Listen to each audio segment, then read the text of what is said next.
pilots, and welcome back to another Flight Academy video brought to you by Aftermark Gaming. As always, my name is Phil, and this is game 20 of our 28 game round robin before we hit the top cut. We've got Benji on the left-hand side, and we've got Scott on the right-hand side. But joining me on the other side of the camera today, we have... Hey guys, it's Amy and Dan again. Hello everybody. Hi guys, welcome back. Obviously, we've got some ships that you probably don't see very often, as I'm pretty sure there's no rebels in your household. And these are Scum ships that just don't see much light of day. So hopefully it's going to give you some interesting new insights to some ships you won't see that often. The B-Wing one, I will say, is a very cool ship to fly though, so definitely worth having a look at that if you want to expand your collection. Yeah, I think that'll probably be on Dan's list to get for the Rebels.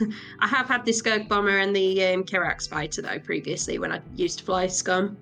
This is way back in 1.0, but yeah, I think Dan's been eyeing up the B-Wing a little bit, especially with the sexy red paint job. B-Wings, yeah.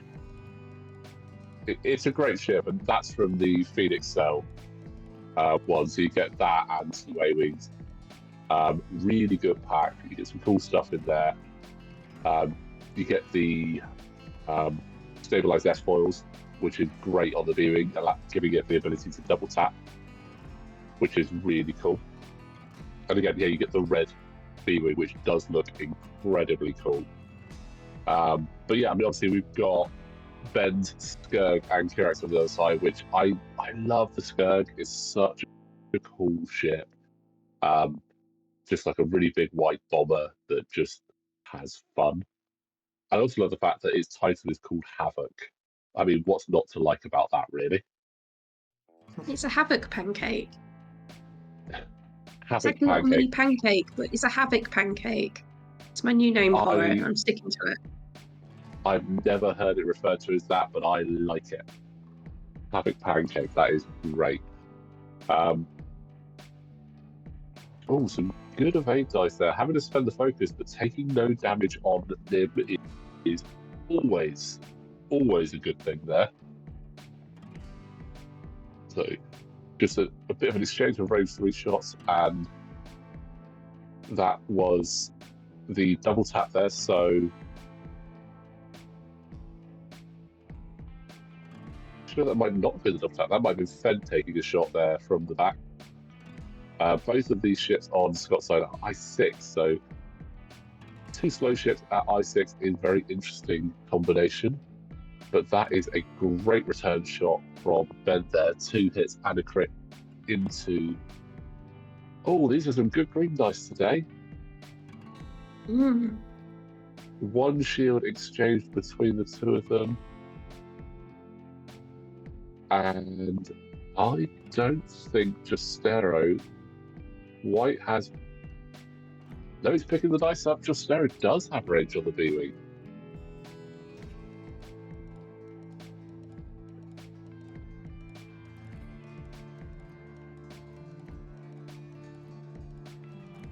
Okay, so I think we might have missed the trigger there. So I think that was a double tap from Hera, and then not realizing that Fenrir was in range, so they just rolled it back. Fenrir's done his attack, which wouldn't have affected Nim's attack because Nim had no way of body anyway. But then Justero finally gets his attack in, so now we're back to normal. So some good green dice though. 2 shields off Nim and 1 off Hera there, so not a bad little exchange. But I'm looking at this potential upcoming head-to-head, and I'm not sure who I'm actually favouring here.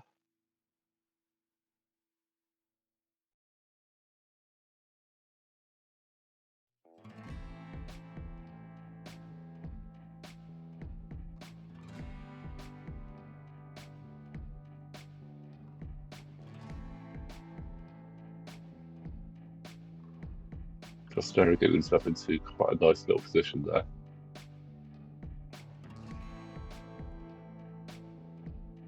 nothing worse having to mark one ship up to move a ship, and then having to then mark that ship up again because the other ship is moving past it.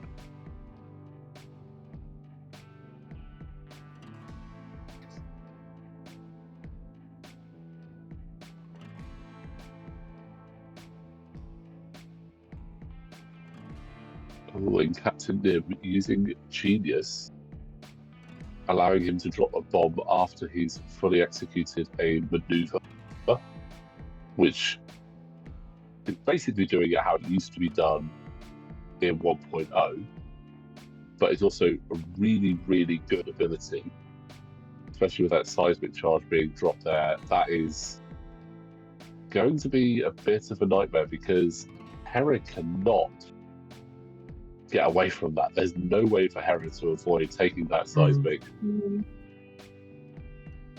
Leaves her right in a bit of a kill box there because you've got Justera in front. I believe Nim's turret is in the back.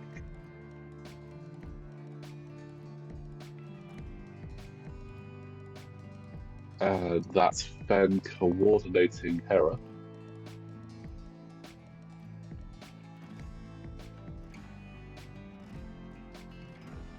So definitely blowing up that obstacle there. So everything at range 1 is going to take a damage, except for Captain Nim, who's spending an ablative plating charge to say, I've just blown up a rock, but it doesn't affect me. Justera is taking the damage, Fen is taking the damage, and Hera is also taking the damage, which Fen is not going to be too disappointed about because this triggers Justera's ability. While an enemy ship in his firing arc suffers damage without evading, Justera gets to do that. Which is all the more disappointing for Scott, as Fen has just stressed himself to not allow Justera to modify his dice and then just rolls 3 hits to the crit straight away. And that always feels bad, and there's a stun pilot onto Hera there. Hera's in a bad position now. She's got 3 hull left, and unless they can wipe out Justera,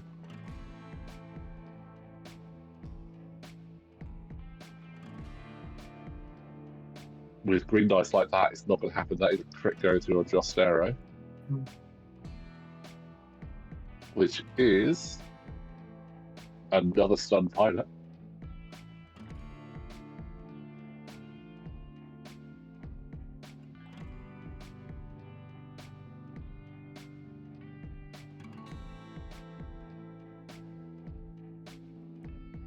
And that, I believe, is spending the lot to do a range 1 ion cannon, so that's going to be... Does he spend the focus to only take 1 damage, or does he care about taking the damage and then being ioned?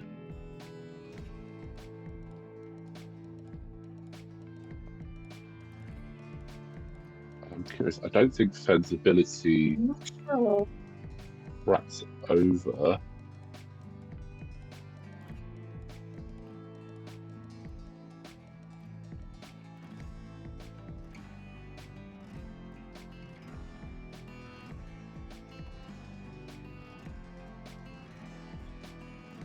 Oh, so having a look at it, because of Fen's ability, that ship cannot spend tokens to modify dice when it falls an attack during this phase. So spending that focus to only take 1 damage because it can't use it on attack makes absolute sense. So that way he's not ionized, he has free movement next turn. But we are going to see Nim do a range 1. Well, actually, Fen round to attack first. So many attacks from these ships.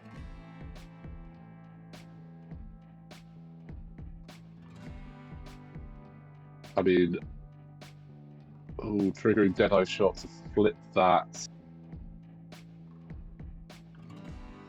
hit to a crit, and it's a blinded pilot. As I say, so 4 ships on the board, and in this phase, we're going to see 6 attacks. 2 from Hera, 2 from Justera, 1 from Fen, and 1 from Nim. these lists can be very efficient, and that. Oh, Hera lives with 1 there.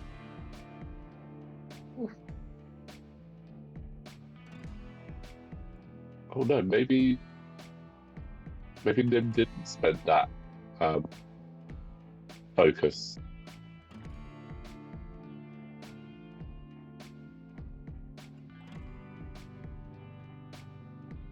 But why didn't Nim spend that focus? If it was me, I'd have spent that focus, which would have then guaranteed that Hera would be down now. But I mean, Hera's only got 1 hole left. So still not a great place for Hera to be, and I wouldn't be surprised if we see Nim drop a seismic charge using skill bombardier to do it at range 2, so he can then have his pick of which obstacle on the left-hand side he wants to blow, and that looks like a range 2 ruler, a 2-speed ruler in Ben's hand there.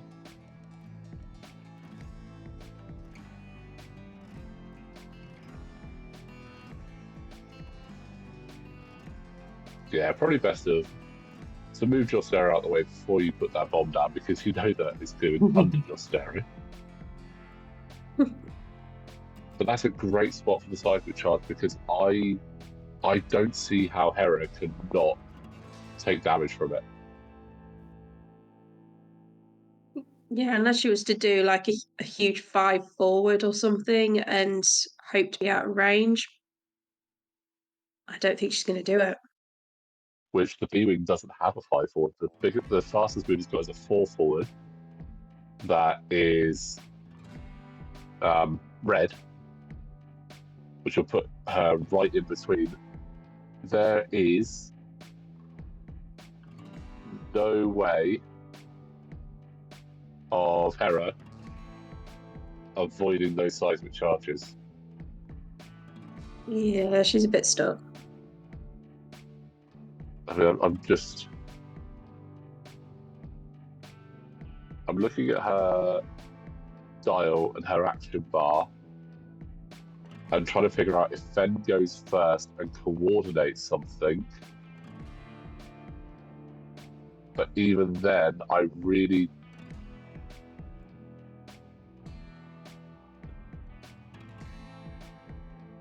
Okay, so that...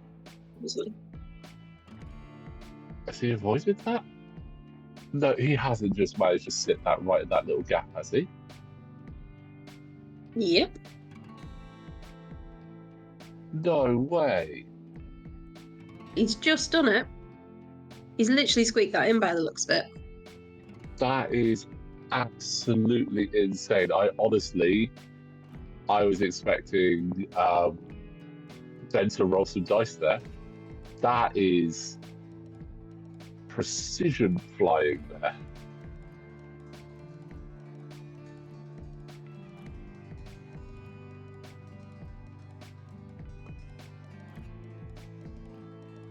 And going for the 3 forward, which isn't going to have can't barrel roll either way. So yeah, you can see Scott sort of indicating it where that seismic charge is absolutely perfect, because there is nothing that Hera could do to avoid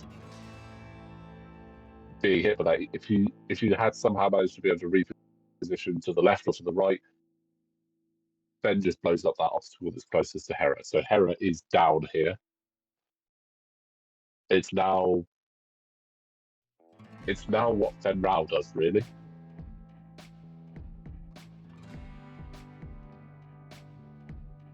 Fen Rao's maneuver now will decide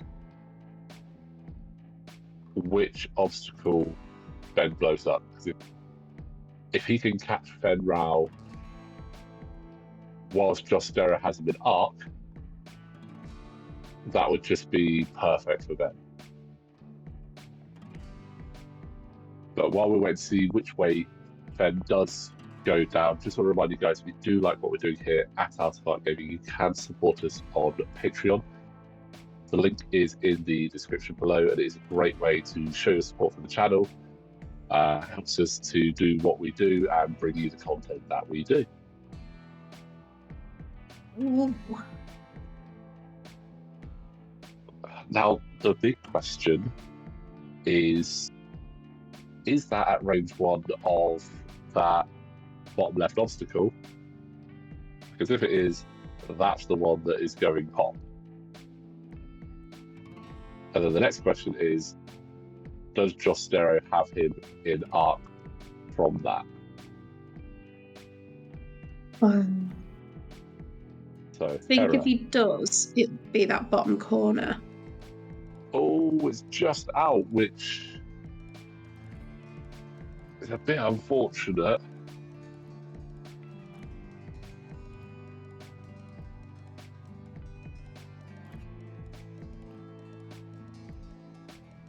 Yeah, a little bit unfortunate.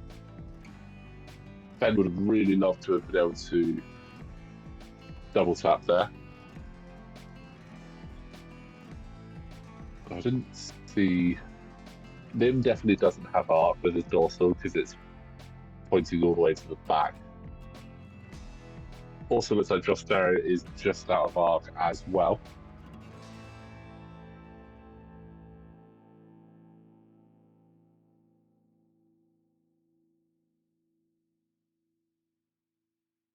I mean, with Flight Academy, losing one ship is always going to make it even more challenging. But for Scott, losing Hera is definitely the more challenging of the two here to lose. I know Fenn has a forward and rear arc, but Hera has the much better damage output with marksmanship, stabilized S4s, ion cannon, etc. She can do a lot more damage there.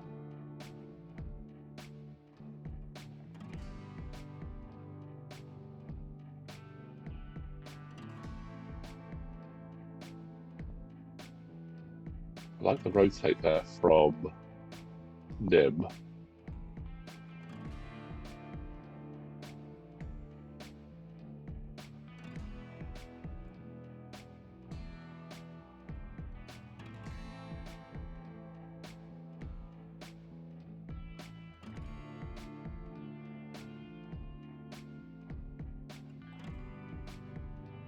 Might actually get Fenn out of range 2 of Nim there.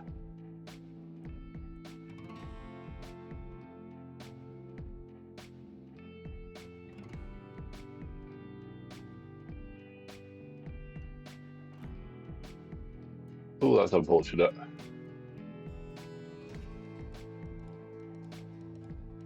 Yeah, out of range 2, no shots back from Nim, so Fenn unable to capitalise on that there. Definitely reckon we'll see a Talon from Jostero there. There we go. Pull it all the way back. Nope, sitting it in the middle. Let's see where Fenn goes, but here comes Nim. No, he's not going that way, Scott. He's keeping it on the board this time.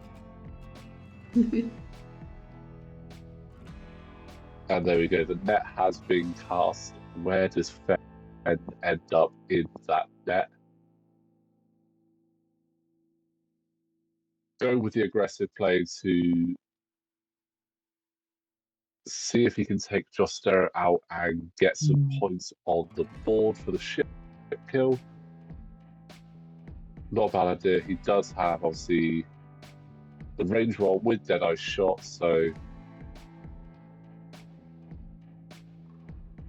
Also, not that much time left on the clock either. No, it's very close on the clock. And the disappointing thing here for Scott is because of the points of the ships, Nim is 6 and Jostero is 4. So even if he takes Jostero out, he still loses. Because both of Scott's ships are 5 points apiece. Having taken out Hera, that means that he's already got the 5 points. So it's one of those sort of risk reward things when you're building the list. obviously, if you've got a 6 and a 4 and someone takes out your 6, they've scored more points for one ship. But if they're only taking out your 4 and you've taken out a 5, you have an advantage there. Oh, that's a great set of aids. That is a good one. Got there. Oh, you know that it's nice when that happens. I mean, obviously, Scott's had some unfortunate. It's been unfortunate for Scott. Obviously, he's had a lot of close range shots with into Hera, which it's always difficult. One of 8 dice. That's unfortunate. Hit crit. And that gives half points there on Fen Rao, making it 7 points to in the end there. I know that obviously the timer is up, so there is no more to this game. Although I'm not sure if they... Yep, I've just reminded them that the timer is going off by them. So even if we did have another round, Scott would have had to have somehow taken out an 8 health ship with 1 shot to even have a chance of winning that. So a little bit unfortunate there for Scott losing Hera so early and then not really being able to capitalise and get into Nim. But obviously this is game 20, so we always have a look at the table after every 4th game. So let's see what that does to the table. So currently at the top we've got Ned, who has 5 wins with 23 points, so absolutely smashing at the top of the table. I'm in second with 4 wins and 17 points. Ben is just behind. That's Ben with the Rebels on 3 wins and 16 points.